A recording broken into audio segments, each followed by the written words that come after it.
আজি দুপৰীয়াৰ সাজ কিহেৰে খালোঁ অকণমান দেখাই আছোঁ। এয়া হৈছে শিঙি মাছ, কুকাৰত জীয়াই থৈছিলোঁ।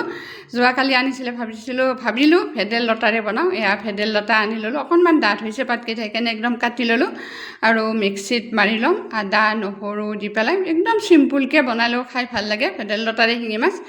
এতিয়া এইখিনি মিক্সিত মাৰি লওঁ, অকণমান পানী দি পেলাই এয়া মাৰি আছোঁ মিক্সিত। হৈ গ'ল পিছা। মাছখিনি কাটি দিলে এওঁ, মই কিন্তু এই মাছ একদম কাটিব নোৱাৰোঁ, এওঁ কাটি দিলে মানুহজনে। আৰু এতিয়া বনালোঁ একদম চিম্পুলকৈ আদা নহৰু পিঁয়াজ অকণমান দি, অকণমান জিৰা গুড়ি দি ল'লোঁ, দি পেলাই এয়া বনালোঁ। বেছি সময় নালাগে, হৈ গ'ল। তাৰপাছত পানী অকণমান খাই ল'লোঁ, ভাত খোৱাৰ আগত ভাতখিনি বাঢ়ি ল'লোঁ। বেলেগ একোৱে বনোৱা নাই, এয়া মাছৰ আঞ্জাখন বনালোঁ। আৰু ইয়াৰে যিটো সিঠা ওলাইছিলে সেইখিনি দি দালি পিচি পেলাই বৰা বনালোঁ। সেয়াই আজি, বেলেগ একো বনোৱা নাই, একদম চিম্পুলকৈ বনালোঁ যিহেতু গাটো বেয়া। এতিয়া মই খাই লওঁ, একদম টেষ্টি